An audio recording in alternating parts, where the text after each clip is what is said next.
दोस्तों, ईरान ने anti cruise missile दाग दी है। अमेरिकी सेना को पीछे हटना पड़ गया है। वहीं ट्रंप ने ईरान पर हमला टाल दिया है। बहरीन और कुवैत से भी अमेरिकी सेना इजराइल और यूरोप में भाग गई है। साथ ही 113 एयरक्राफ्ट मिडिल ईस्ट में तैनात कर दिए गए हैं। सऊदी अरब और ओमान भी ईरान के सपोर्ट में आ चुके हैं। ओमान के साथ ईरान की डील हुई है। होर्मुज स्ट्रेट को लेकर क्या कुछ चल रहा है, एक एक खबर आपको बताते हैं पूरे अपडेट में। सबसे पहले इस खबर को देखिए।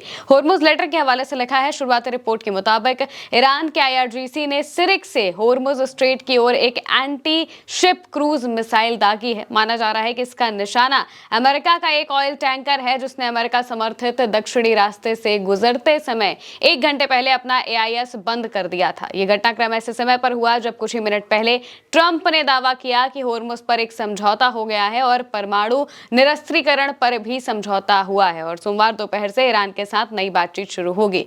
ट्रंप एक तरफ कह रहे थे कि ईरान के साथ बातचीत शुरू होने वाली है, लेकिन ईरान ने इस बात को साफ तौर से नकार दिया। ईरान ने कहा, हम कोई बातचीत नहीं कर रहे हैं। ट्रंप बल्कि बैकआउट करते हुए दिखाई दिए, पीछे हटते हुए दिखाई दिए, जिसके बाद ईरान ने इस एंटी क्रूज मिसाइल को दागकर यह बताया है कि ईरान अपने वादों पर, अपनी बातों पर अड़ा हुआ है। होर्मुज पर सिर्फ और सिर्फ ईरान का कब्जा रहेगा, एक बार फिर ईरान ने साबित किया है। इसके अलावा अगली खबर में देखिए, लिखा है, ईरान ने स्ट्रेट ऑफ होर्मुज को लेकर डोनाल्ड ट्रंप के दावे को खारिज कर दिया है। ट्रंप ने जैसे ही डील का ऐलान किया, ईरान ने उसी समय एक एंटी क्रूज मिसाइल दाग दी।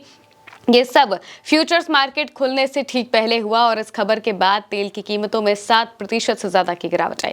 फ्यूचर्स मार्केट खुलने से कुछ मिनट पहले ट्रंप ने एयरफोर्स 1 में घोषणा की कि स्ट्रेट ऑफ होर्मुज को लेकर एक डील हो गई है। सोमवार से अमेरिका ईरान के बीच बातचीत शुरू होगी। इस घोषणा के बाद तेल की कीमतों में गिरावट आई। इसके कुछ ही देर बाद IRGC ने स्ट्रेट की ओर एक एंटी शिप क्रूज मिसाइल दागी, जबकि UKMTO ने ओमान के खसाब के पास एक सुरक्षा घटना जो है वो सूचना की है। यानी कि जो डोनाल्ड ट्रंप है वो जानबूझकर इस की जो बातें हैं वो कह रहे थे। दरअसल ट्रंप ने एक पोस्ट किया, उस पोस्ट को भी आप देख लीजिए।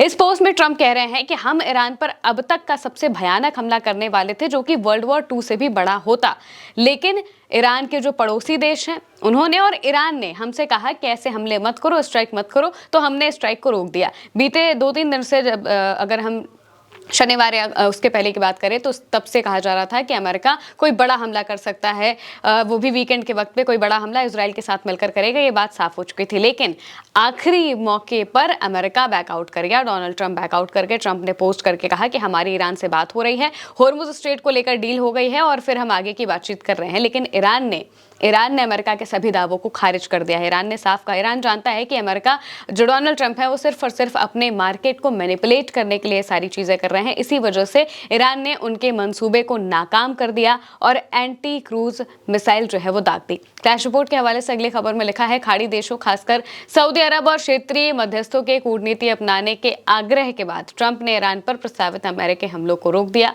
कतर ने होर्मुज स्ट्रेट को फिर से खोलने का एक नया प्रस्ताव पेश किया है और ईरान ने बातचीत के लिए अपनी सहमति के संकेत दिए हैं। हालांकि शिपिंग लेन और ट्रांजिट फीस के नियंत्रण को लेकर मुख्य विवाद अभी भी बने हुए हैं। यानी कि डोनाल्ड ट्रंप ने अपने जो हमले हैं वो रद्द कर दिए। उनका ऐसा कहना है कि सऊदी अरब और बाकी के जो देश हैं उन्होंने कहा कि हमले मत करो, तो फिर इस वजह से हमने हमला रोक दिया। और कतर ने फिर से होर्मुज स्ट्रेट को लेकर कोई प्रस्ताव पेश किया है, जिसको लेकर ईरान अभी बातचीत करेगा। ईरान अपनी बातों को रखेगा आगे और उसके बाद आगे की चीज देखी जाएगी कि क्या कुछ किया जाता है।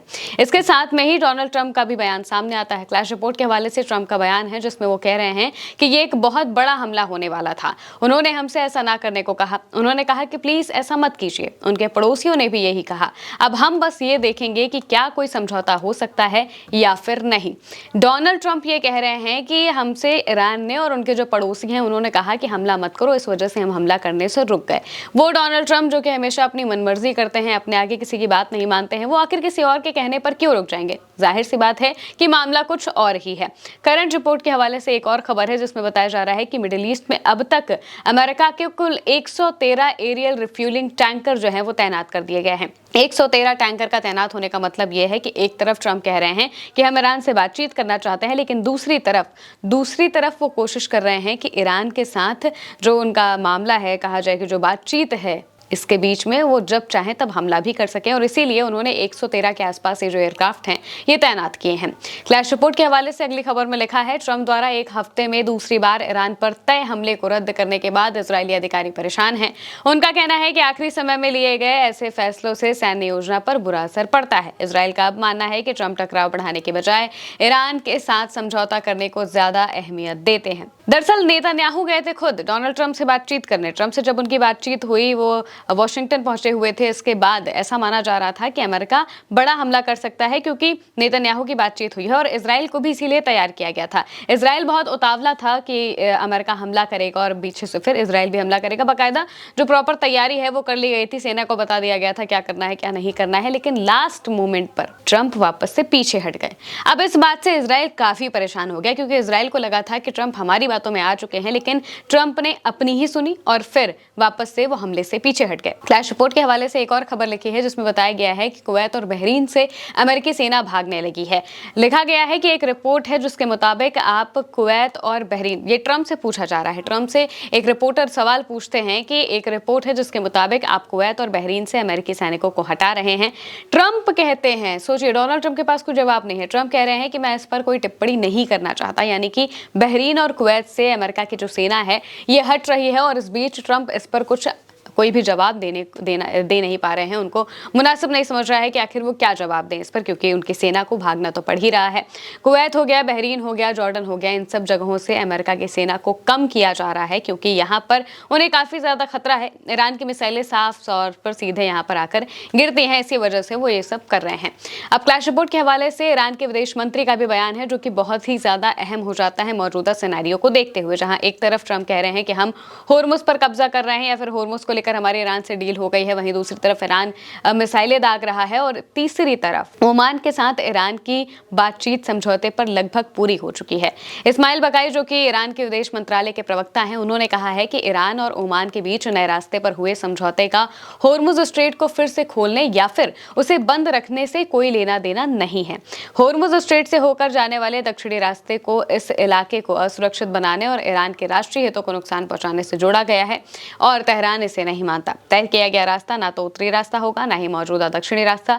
इसके बजाय एक नया रास्ता होगा जिस पर दोनों पक्ष आपस में सहमत होंगे, यानी कि एक और नए रास्ते पर बातचीत चल रही है। मौजूदा रास्ता, जो दो रास्ते अभी मौजूदा वक्त में देखने को मिल रहा है, एक रास्ता वो जो IRGC ने बनाया है, जहां से ईरान के कहने पर या फिर ईरान के बताने पर जहाज निकलते हैं। दूसरा वो रास्ता जिसका इस्तेमाल अमेरिका कर रहा है जहाजों को निकालने के लिए, जहां पर मिसाइल अभी हाल ही में ईरान ने दागी भी, एंटी क्रूज मिसाइल वहीं पर दागी, क्योंकि वहां पर अमेरिका एक अपना ऑयल टैंकर लेकर जा रहा था और इसी वजह से ईरान ने उस पर हमला किया। अब ईरान कह रहा है कि इन दोनों ही रास्तों के अलावा एक तीसरा रास्ता निकाला जाएगा जिस पर ओमान और ईरान ये दोनों ही अग्री होंगे और फिर उस पर काम किया जाएगा, जिससे कि होर्मुज स्ट्रेट को ये दोनों देश ही मिलकर कंट्रोल कर पाए और यहाँ से आने वाले जहाज़ों पर नजर रख पाए, और कोई देश यहाँ पर नहीं होगा, वो चाहे अमेरिका हो, वो चाहे कोई और हो। होर्मुज रिपोर्ट के हवाले से एक और बहुत ज़रूरी खबर सामने आ रही है। दरअसल ईरान के जो मुख्य वार्ताकार हैं, जो गालिबाफ हमें कहा जाता है, MB गालिबाफ, उनसे रिलेटेड कुछ लोगों ने इस बात को बताया है कि दरअसल अमेरिका जो है वो धमकियों के जरिए ईरान को बातचीत के लिए मजबूर करना चाहता था, और ईरान उनकी इस चाल को समझ चुका था, इसीलिए उसने बातचीत में कोई जल्दी दिखाई ही नहीं। उसका मानना है कि समय उसके पक्ष में है और डोनाल्ड ट्रंप के पास अब कोई रणनीतिक दाव नहीं बचा है। ईरानी सूत्र ने अमेरिका की 3 कमजोरियों का जिक्र किया। सबसे पहला तो रणनीतिक पेट्रोलियम रिजर्व, जिसमें अमेरिका का SPR यानी कि रणनीतिक पेट्रोलियम रिजर्व घटकर लगभग 311 मिलियन बैरल रह गया है। इसका मतलब यह है कि यहाँ पर अमेरिका को नुकसान पहुंच रहा है। दूसरे नंबर पर है मिसाइल डिफेंस। अमेरिका ने हजारों इंटरसेप्टर मिसाइलें दागी हैं, जिससे खबरों के मुताबिक थार्ड और पेट्रियट इंटरसेप्टर स्टॉक का कम से कम आधा हिस्सा खत्म हो चुका है। तीसरा है राजनीतिक दबाव।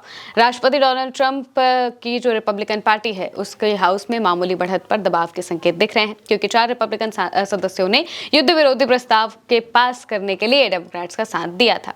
कहने का मतलब यह है कि तेहरान ये बात समझ चुका है कि अमेरिका और डोनाल्ड ट्रंप सिर्फ और सिर्फ बचना चाहते हैं, युद्ध से बचना चाहते हैं, तो उन्हें एमओयू का पूरी तरह से पालन करना होगा। और अगर उन्हें युद्ध से बचना है तो उन्हें ईरान की बात माननी पड़ेगी। ईरान पर दबाव बनाकर या फिर धमकी देकर वो कुछ नहीं कर पाएंगे। और ईरान ये समझ चुका था कि डोनाल्ड ट्रंप ये जो बातें कह रहे हैं कि हम ईरान के एनर्जी इंफ्रास्ट्रक्चर पर हमला कर देंगे, ईरान पर सबसे बड़ा हमला किया जाएगा, आज तक जो हमला नहीं हुआ वो हमला किया जाएगा। ऐसे हमलों से कुछ नहीं होता, ये सिर्फ धमकी है। इस बात को ईरान समझ गया था। इसी वजह से ईरान ने कोई जल्दबाजी नहीं दिखाई और तभी लास्ट मोमेंट पर अमेरिका को पीछे हटना पड़ा। और अभी भी ईरान अब अमेरिका के ऊपर दिखाई दे रहा है यहाँ पर मिडिल ईस्ट के इलाके में। फिलहाल के लिए मेरे यानी कि मैं साथ इस खबर में इतना ही। आप देखते रहिए उल्टा चश्मा न्यूज़।